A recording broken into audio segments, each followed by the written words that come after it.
Hello and welcome to Scotty Kilmer Car Talk, where I use my 51 years experience to answer all your car questions.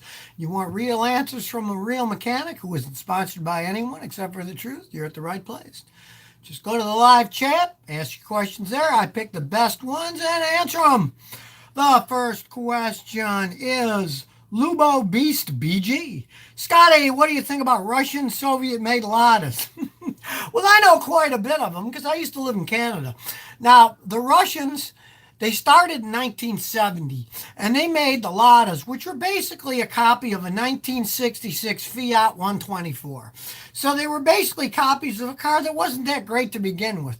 But of course, they sold millions of them in Russia because when basically it's about the only car you can get and there's a waiting list for them, they sold millions of them. Now, some people thought, hey, it beats riding a horse or walking when it's freezing cold outside. They did sell them in Canada, and they sold thousands of them a year when they started selling them. They're pretty hardy cars, and if you want a little bitty car to get around in, and they had four-wheel drive available ones, so they were good in the snow in Canada, and they're light little car. I got really good gas mileage, but of course, back then it was the only thing the Russians could buy, so it's kind of like a captive market there. They made a whole range of cars eventually, of course, even police cars in Russia. But the mainstay one was the copy of the Fiat 124. And they were just junky little cars, but if that's all you had, what the heck? Beats walking, I guess. Next question. Werner LaRoba says, Scotty, I got an old Toyota Corolla 95 carbureted engine. It keeps draining my batteries every 2 to 3 days, so I charge one and swap it out. Help. Okay, simple. Watch my video fixing battery drain in your car. Fixing battery drain in your car. Just go to YouTube, type that, Scotty's video, and it'll come right up. You can easily test for that stuff. It's not that hard to do. Get a simple little test light or a meter, and you can find out where the drain is coming from, and then figure out, once you find out what's draining it, then you fix it. On those things, a lot of times it'll be something either in the brake system or in the overhead lights that's draining it, but something's draining it, and that'll figure it out. Could even be the alternator. If you do the test and it shows that it's draining and you unplug the alternator wires and it stops, the alternator's doing it. Next question. Big Boss Kingpin George says, Scotty, what do you think of certified pre-owned vehicles? Certified Toyota, Honda. Okay. Certified pre-owned, as far as I'm concerned, is a load of nonsense. If the dealers do it and they charge more money and they say it's certified pre-owned, like what does that mean? Ask them, what's the warranty? Does it have a 4-year warranty? They say, oh, well, they check them out, this and that. I'll give you a story that tells you what I think about certified pre-owned vehicles. Years ago, a customer paid me to go to a dealer, it was a Toyota dealer, to check out a used car. So I did. The car was low on oil, and the oil was dirty. So I said to the people who were selling it at the dealership, I said, you should have changed the oil before I checked it out. Oh, well, we're going to do that. I said, it's too late now. I saw it was dirty and low. That means the engine burns oil. Now I told them not to buy the car. Now, if they would have changed the oil beforehand, I wouldn't have noticed because it would have been clean and full. But that just shows you, basically, who's certifying them. Mechanics. Let me tell you something about dealerships, too. The mechanics at the dealership that work there are not allowed to mess around with the used car lots because they're separate entities in most creations. So, even though it says Toyota or Ford used car, a lot of times it's a completely separate corporate entity than the dealership. And they generally don't let their mechanics work on those cars. They got to have their own mechanics, and they're not that good. Doesn't mean anything to me. It just means you're going to pay more. My advice is you're better off buying it from a private individual. Next question.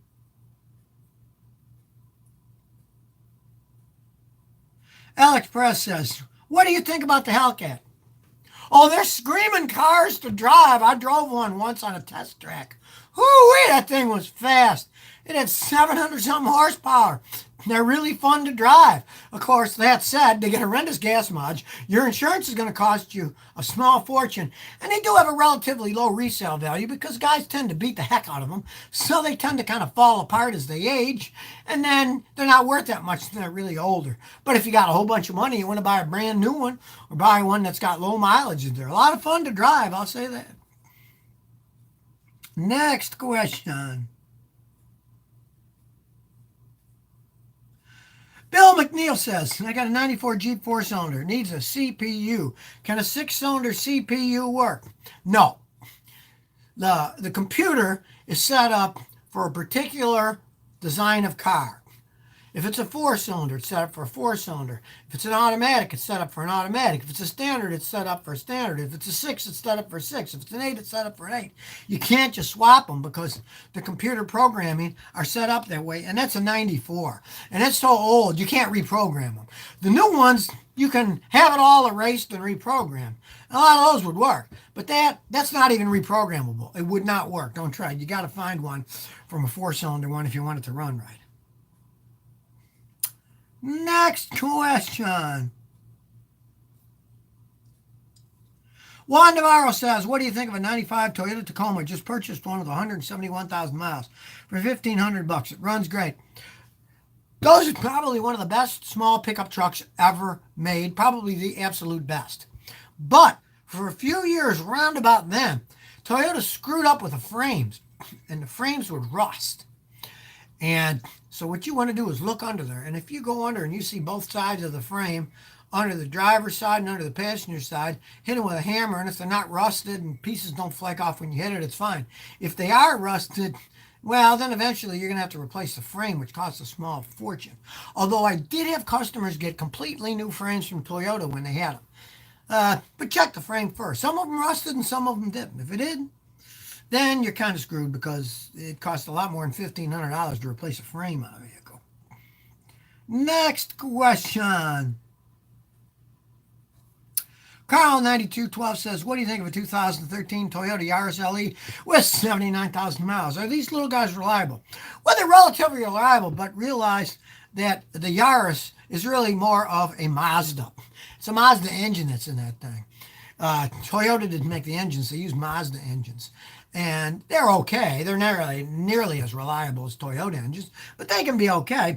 And you bought one that's, it's 6 years old, 79,000 miles. It still should last quite a bit of time. I just hope you didn't pay too much. Next question is,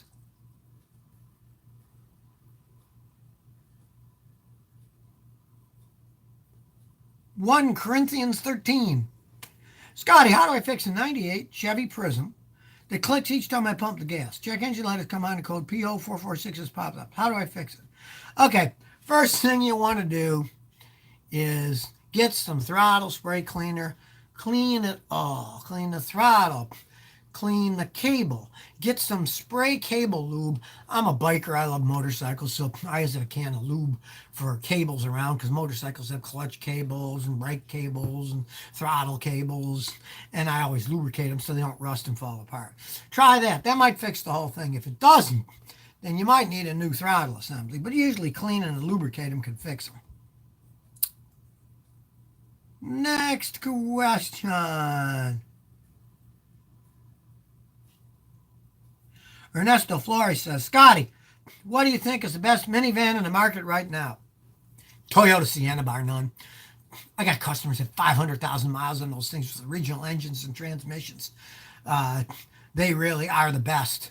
You're going to pay more for them. You buy a used one, it's going to cost more, but they really last a really, really, really long time.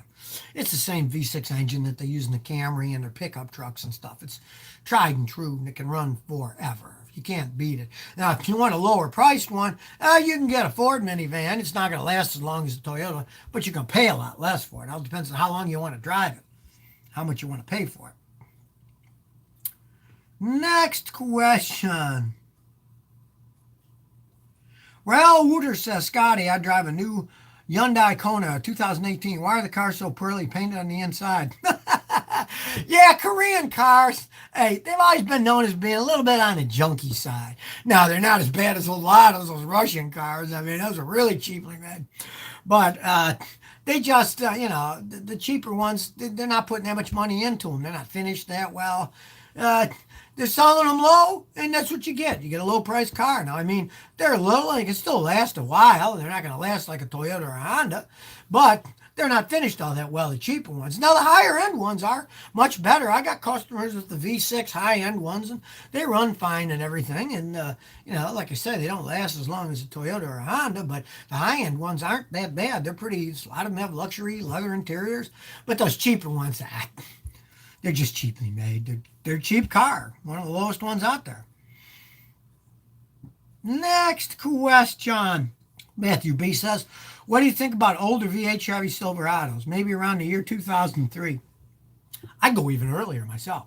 The older they are, the better made they were way. That's pretty much it for GM. If you really want to go back in the 60s and 70s, they were making killer pickup trucks then that could run forever. They were really better made. Then they started to make the engines a little bit cheaper and smaller and stuff like that. But yeah, the older they are, the better made they were. And you're always better though with those with the V8s. The V6, yeah, they're always kind of weak and didn't hold up. But the V8s were the strongest mark on those. Next question. Yeah, but '07 says Scotty, I had a front and rear end collision. Hood, front fenders, bumpers, radiator damage. You think it's worth the repair? I don't know if it's worth the repair. Okay. Should have given me more info, like the year and the mileage and all that stuff. But when the damage is that far, they're generally not worth fixing. Now, depends on how old it is, what you want to do with it too. I've had plenty of guys, when I was going to college, cars smash up, they go to a junkyard, they'd bolt a piece on, they'd hope it worked, they'd duct tape the bumpers on with duct tape. Hey, I mean, if they still ran, they didn't care, But if you want a reliable, good, solid car, when it's that far, it's usually a pretty smart idea to just say forget it and get rid of the stupid thing when it's smashed up that far.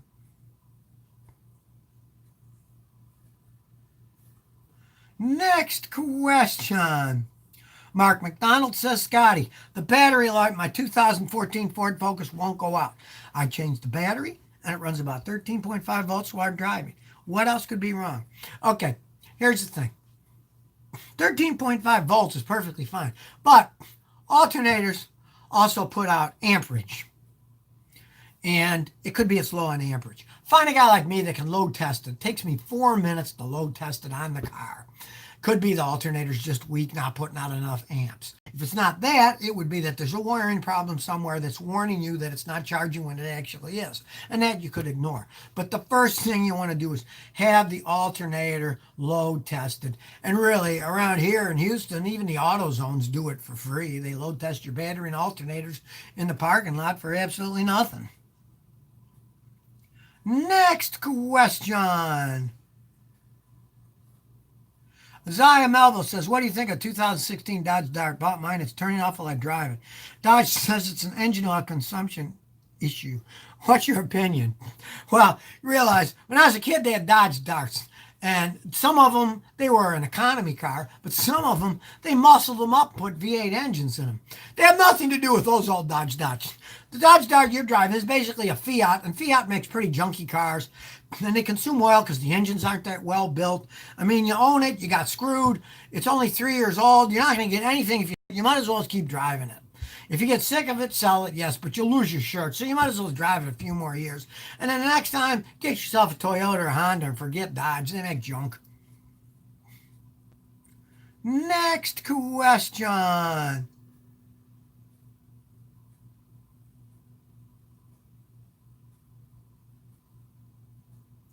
Do you want some cookies? Ask Scotty. I got an 02 E46 33 OCI with 110,000 miles. The chassis starting to crack at the differential mount point. What options do I have? Well, find a good welding shop. Any good welder can weld things together. Here's the thing. Welds, when done correctly by a pro, are actually stronger than the thing they're welding together. So if you get a good welder, it'll be stronger than it was in the first place. The hassle's going to be finding somebody who wants to do welding on that BMW because most guys don't want to mess around with those things. But things can be welded if so you can find a good welder. But you got to find a good welder because it's expertise. The metal has to be melted and it has to be shielded by an inert gas and it has to be done just correctly so that it melts both what you're welding and the welding material that you're putting in there. Then it becomes one solid piece. It's an art and a science, so you got to find a good welder to do that. Otherwise, just get rid of the car. Next question.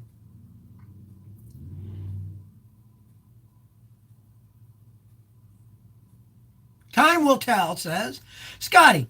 What do you think about buying a 2006 Porsche Cayman S with 35,000 in mint condition with Porsche full history? Okay, it's a 13-year-old Porsche. Their resales plummet like lead balloons. Put them out and they just sink.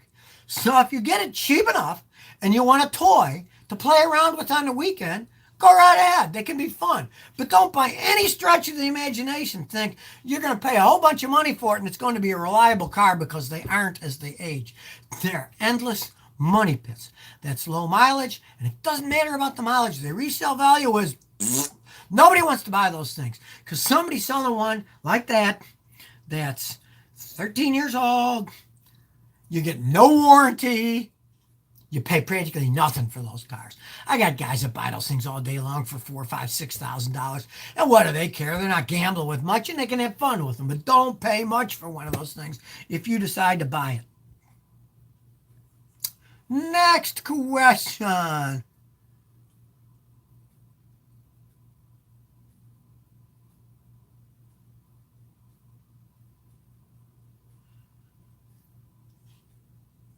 Ian Woodsworth says, would a 2006 to 7 Honda Accord 3-liter V6 automatic with 100,000 miles be a good car? Okay, if it was maintained correctly and they have all the records, and if the transmission works good, with those cars, before you ever even think about buying them, you want to take them to a mechanic like me for a pre-purchase inspection. We have machines that we hook up that will analyze everything inside them. And if there was any hint of a problem with the transmission, you don't buy it. Because to rebuild one of those V6 Honda automatic transmissions is going to cost anywhere from $3,500 to $5,500 with a real pro. And even then, you're taking somewhat of a gamble. You can't buy a new one. Honda doesn't sell new automatic transmissions to the public. So if it is checked okay, and the price is good, it could be a good car, but you do want to have a guy check out that transmission.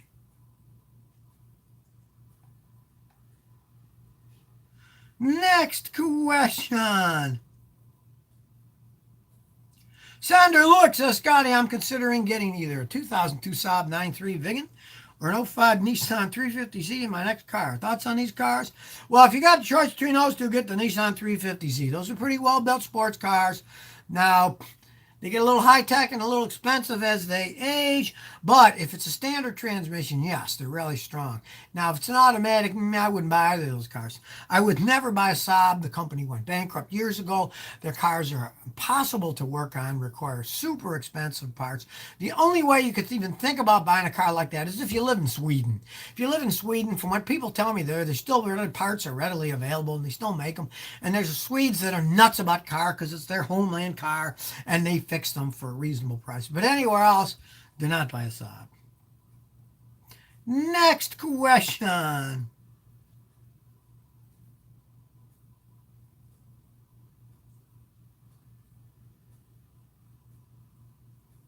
Funky Barman says, do you think I need new window seals to keep moisture out of my car?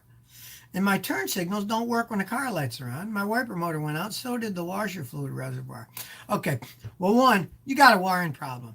And if you're getting water in, your window seals aren't going to be damaging that stuff because the window seals are on the side.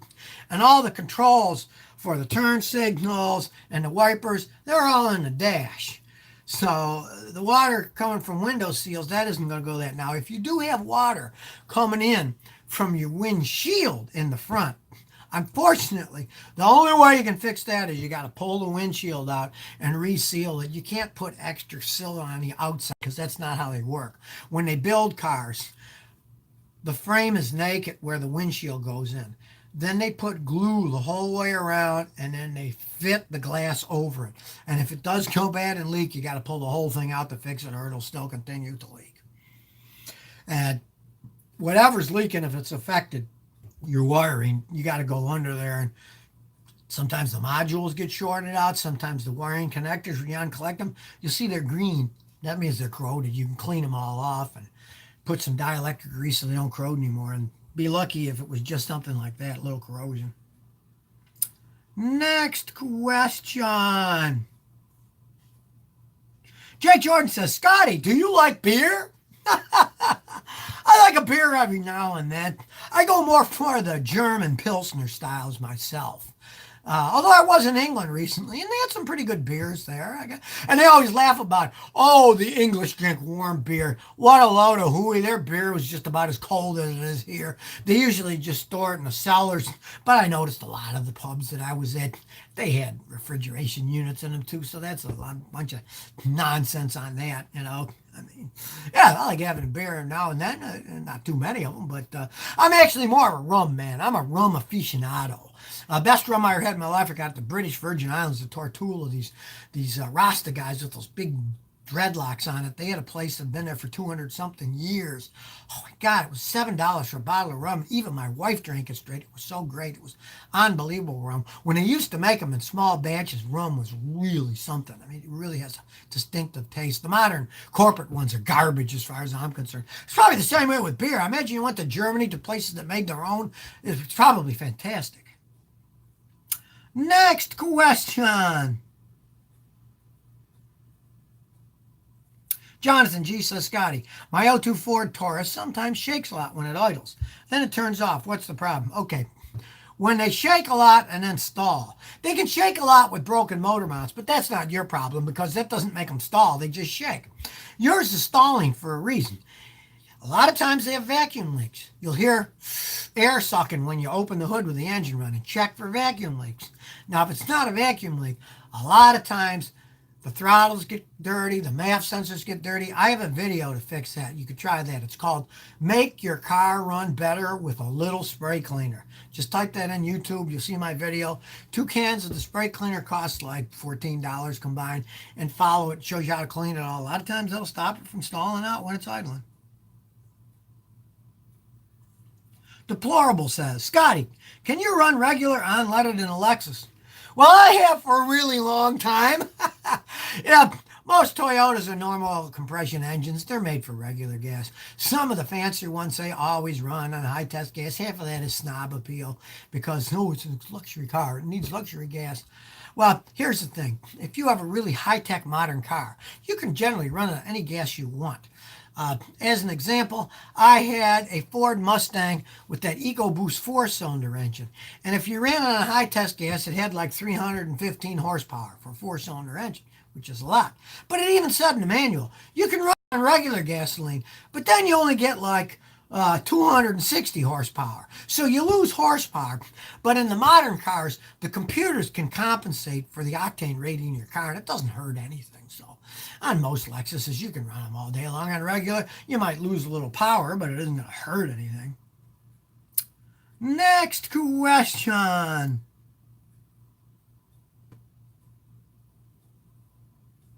John O'Donnell says, pick me, Scotty, pick me. I have a 2001 Lexus LS 430 with cracked bushings on the control arms. Can I replace the bushings? I need to replace the whole control arms. Snag. Well, they're basically made that you got to replace the whole control arms. You could attempt to take them apart and go to a machine shop and see if they could press things in and out. But from my experience, do what I do. Go aftermarket. There are plenty of good companies out there that make the aftermarket control arms with the bushing in brand new that cost like 1/4 of what Lexus gets for the factory ones. Just do that. Then it's just a bolt-off, bolt-on job that you can easily do yourself without any specialty tools. That's how I always do them nowadays. I don't even attempt to rebuild the things.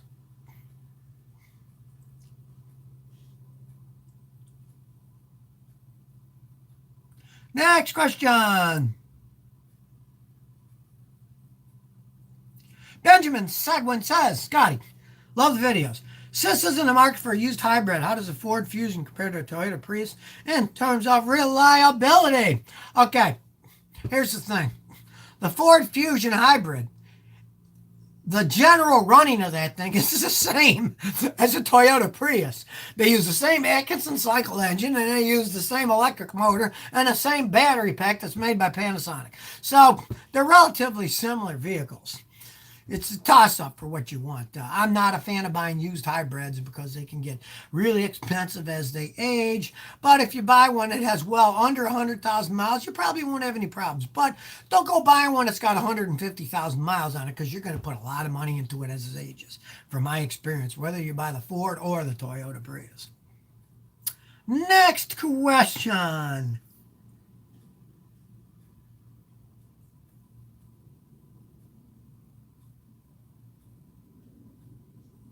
Area Cruz says, Scotty, I got an '05 2500 HD Silverado truck.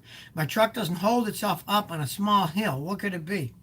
Okay, well, if you're talking about you just sitting there and it keeps going backwards, even if you got your foot on the gas, odds are your transmission's starting to slip.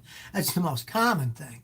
Now, if you're talking about you step on the emergency brake and it won't hold itself on a hill, those things had one of the crappiest emergency brake systems ever made. They went to this cheap Mickey Mouse setup, and you're going to need to repair it or replace the whole thing. They do sell heavier duty units to replace them with. That was kind of design flaw of those things. I don't know why they put such a crappy emergency brake system on a big truck like that. But if you're talking about that, have that worked on. Or don't park on hills. Next question.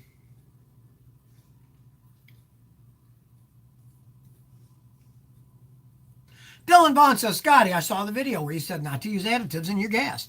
What about the Gumma Complete Fuel System Cleaner? Okay, it's a good fuel system cleaner. But that said, most people never need it. You know, if you buy a used car and it's a piece of junk, nobody ever changed the filter, the oil was never changed, and the engine's all carboned up inside, sure, a cleaner can help it somewhat. Or if you live in a place where they have really crappy gas, like the guys tell me in Cuba and like in Pakistan, a lot of their gas is absolute crap. And you got to put additives in it because the gas burns so poorly it clogs up the engines. Here in the United States, I got two Toyotas and a Lexus sitting in a driveway. And they never had fuel additives put in any of them, and they work perfectly fine. One's got 240,000 miles, and the littlest one's got 70,000 miles. And I never waste my money on that stuff. But, I mean, if you buy a used car, you don't know, not a big